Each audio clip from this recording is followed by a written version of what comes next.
Welcome, everyone, to this briefing brought to you by the Israel Defense and Security Forum, IDSF. It's a great privilege that I have today to sit down with Colonel Oren Zini, who is a commander in the northern part of Gaza and knows very intimately what is happening in the region and how this new peace plan or ceasefire is really taking into effect on the field. So, Colonel, thank you so much for joining me. Let me just start off very simply. Is the war over? I mean, you're in your uniform, you're coming out of Gaza. Is the war over, or do we have peace? It depends. It depends in few subjects. The first one, we still have 13 hostages inside the area. One of them is from 2014, from a Tzuk Eitan operation called Adar Golden. And the other from the last operation, last war. And until all of them will be back to their families, to the a real grave, it's not ending, in my perspective. And do you think Israel has the wherewithal to identify, locate, and bring back all of those Yeah. hostages? Is that possible? Or is there so much rubble in Gaza, some of them will never be found? I think we have the information of most of them, not all of them. Adar Golden, it's a very mysterious way since 2014. But I think we know about some places, but still, we need to give them all the opportunity to, we can see every day they try to bring back two hostages, sometimes one.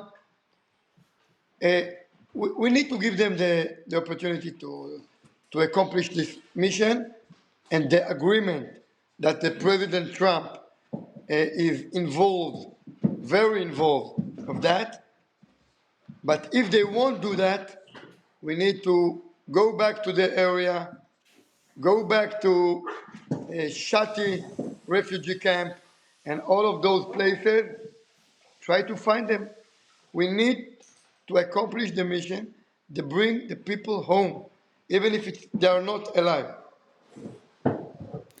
And what would you say is the feeling right now amongst the Israeli soldiers and officers in Gaza? Is there a sense that it's just we're losing valuable time and Hamas is regrouping, or is there more of a positive feeling about all of this? I think we have a very good feeling now because we believe that any there is no option they will do this, they will sign this agreement and bring the 20 hostages alive if not of the winning every day in the area. So the units, all the units that I know, all the division that worked very hard inside the area, 2 years of fighting, only thanks to those units and those soldiers, we arrived to this agreement.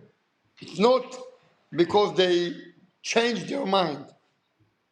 So we have a very good feeling that we did a very good job, but no one of us is stupid enough to think that they will stop now to try to reinforce their units and maybe to try, I don't know if a month or a year, maybe 20 years from now, they will try to do it again. Now, if we can kind of get into some of the nitty gritty of the geography of Gaza, in the very beginning of the war, Israel made this strategic decision to divide Gaza in half, north and south. Yes. Now the division is east and west. Are you able to comment on that, how that change No, happened? it's not Is one true. dramatically different? It's not true. We have now the yellow line. that the President Trump was very involved of creating this line. This line is not a linear line. It's not mathematic. So every brigade commander that have a responsibility in his territory, he need to define exactly where to put the lines, the yellow line, in a way that no one will be able to cross this line and maybe to have a threat to again to our settlements close to Gaza Strip and to Sderot, even to the city Sderot. So the yellow line is a little bit confusing because the brigade commander need to decide exactly the places where they cannot cross. And if they will try to cross those lines, we will shoot. We won't be able to give them the opportunity as we done before the 7th of October 2023. No way. No way. But it's not divided to the east and west, it's also south and north. So what you're saying is that a person, a Hamas member still in that area controlled by Hamas, is not able just to walk the coastline No, from the northern point of Gaza to the southern point of Gaza. no, There are divisions. but still, unfortunately, they have tunnels underground. I think we destroyed maybe 80% of the tunnels, but not all the tunnels. So there is option they can recreate those tunnels a little bit and maybe to surprise us, but not in a way of massive attack as they did in the 7th of October. Maybe 5 people can cross, not 6,000 people. And when you say they can they can fix the tunnels, what does that mean? Does that mean with shovels and pickaxes, or like with heavy equipment and pouring No, concrete? heavy equipment we can see. We have a lot of, as you know, a lot of intelligence forces, a lot of observation places, even from the sky. They won't be able to do it with massive vehicles, but they can take people as they did before, tell them every day to dig tunnels 5 to 10 meters every day. They can do that. Now, we are 2+ years to this war. The border to Egypt is presumably sealed. How do they still have weapons? How do they still have ammunition? Are they producing it internally? Is it No, being smuggled in? no. Not smuggling now. Now they cannot smuggling because we have control of a Philadelphia road which divide between Rafah, the Palestinian, to Rafah, Egypt. So, and we have full control of the seaside.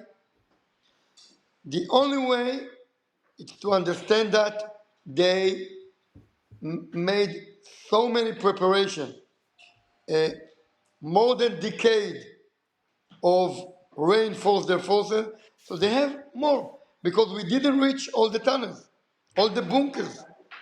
They have a lot of places that we knew that our hostages are there, and we couldn't not to shoot, and even not we didn't be there.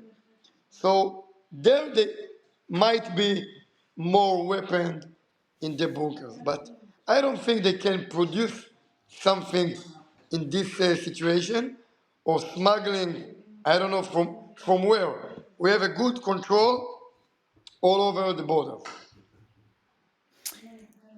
And if the additional phases of this peace plan do not come to fruition and it's necessary for Israel to seriously re-engage Hamas, do the tactics of the operations change? I know you can't share everything, but now that there are no longer living hostages, do things change in terms of how you attack the enemy? Of course. Now we have more opportunity. We can do whatever we want because I'm telling you, it was an issue. Even if a lot of generals in the interviewing and telling something else, it was a very big issue for us not hurt our hostages. Now, when they came back, we can use a lot of things that we couldn't do it before. But now we are, as I said at the beginning, we are waiting.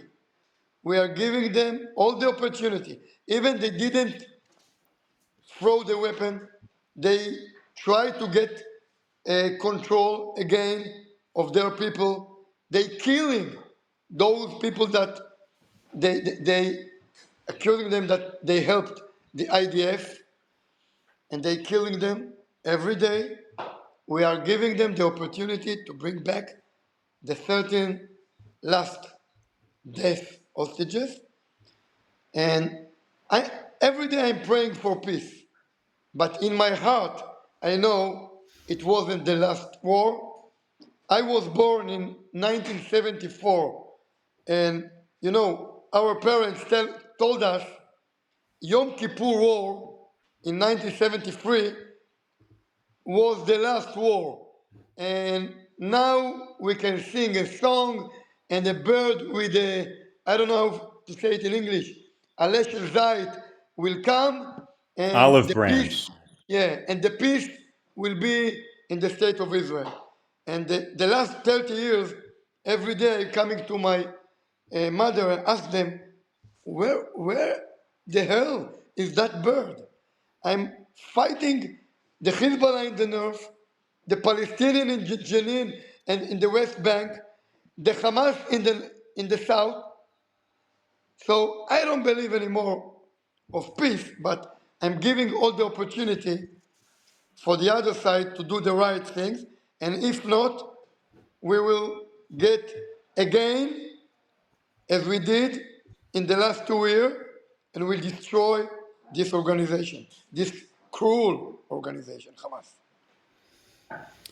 So let's, of course, hope and pray for peace. But if that miraculous peace, that Gaza doesn't become the Garden of Eden, what is your best case scenario for what Gaza can look like in 6 months, a year, 5 years from now? What is my dream or what I think gonna be? No, realistically, what do you think it can be? Realistically, the nation,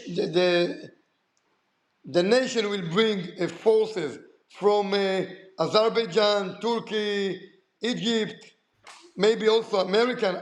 I'm not sure about it. But I saw what happened in Lebanon. I'm not trusting anyone instead of the IDF. The UNIFIL organization was in the north border with the Hezbollah, and they cooperate with the Hezbollah against the IDF. So I don't trust anyone instead of us, our soldier, our all our tools, intelligence. So I think in 1 year from now, they will try again to establish the organization. And if we will understand that the nation couldn't do anything, we need to, again, to go through the area. Now we know we can. We have a very strong brigade, very strong division. We also have a lesson learned in the last 2 years, and we can be more aggressive than we've been in the last months. So if I'm hearing you correctly, you anticipate the IDF to be stationed in Gaza for the foreseeable future. And in which case, I'll ask you, what will make sure that this doesn't become another 2005 disengagement scenario where in the years leading up, soldiers were just really dying in Gaza, and it really just bubbled up this pressure in Israel? How do we make sure that the IDF stays in Gaza, but it's not detrimental to Jewish lives? It's every time we're getting to the same point. I was a deputy battalion commander in 2005, and I remember they said even one mortar to Sderot, and we're going to destroy Gaza. And it didn't happen, as we know. We know the history. They started, and we gave them the opportunity to understand that it's okay. I wish that this time, everything they will do, try to cross the yellow line, try to throw mortars to our settlements. We're gonna break them aggressively, not like we did before. I hope. But as I know that the Jewish, we don't have a very good, we, sometimes we forget all of those, and we believe of things that unfortunately in the Middle East we cannot believe in such things. We need to be very, very suspicious of the other side, ready every day that they will try to do it again, but this time we need to be there. Not like in the 7th of October that people screamed, where are the IDF, where are the IDF? And for 8 hours they couldn't find even one soldier. And they killed more than 1,000 Jewish people in the Nova party or in the settlements. I wish that the next time we will be ready and more suspicious and not relaxing too much. Now, you and I have spoken in the past about how the IDF, just manpower, has taken a hit just in terms of all the soldiers who tragically died. Looking at being in Gaza for the long term, does Israel have enough soldiers and reservists to make that happen? Meaning, right now, under your command, do you feel like your soldiers are ready to go home, or they can do it for the long term? It's not easy. I won't lie. It's not easy.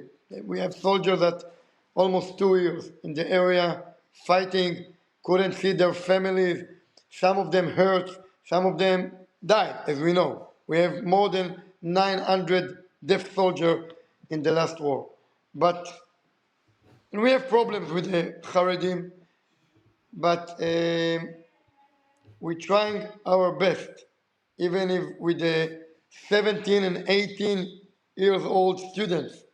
We are going every day, people like me, officers, going every day to the schools in Israel, try to uh, give them the understanding why it is very important that every one of them will be in a very serious service, and I'm not ashamed to say combat service, to be a warrior, not only to join the army as as a driver. Driver also important, but we need fighters. We lost a lot of them, so we need. And I think we have a very, very good next generation with a full motivation. I'm optimistic guy. And it's so interesting. Colonels, generals, you're high ranking. You meet with leadership, but you spend a lot of time with 18 and 19-year-olds. And I'm curious to know, in addition to that fighting spirit, do you think their resolve or their attitude towards the enemy has changed since the past 2 years? That when the soldiers under your command right now rise up in the ranks, do you think we're going to see a different IDF, different mentality within the next 5, 15 years? It's a very good question because it's a it's a huge difference between the general training that we did before and to be in a war for 2 years. We need to,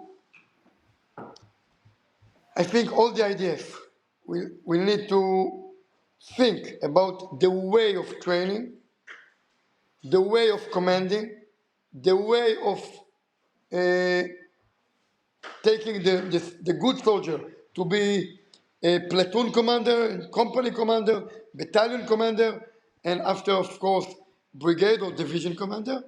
But it's a very good question because it is a very huge difference between the daily routine. So we need to figure out how to do it better than before.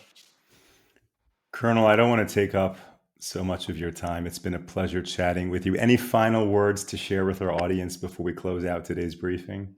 I think for all of us, it was a very long time of operation, war, with not only with the Hamas, with Iran, with Syria, with the Hezbollah in the north. We still have problems in the West Bank.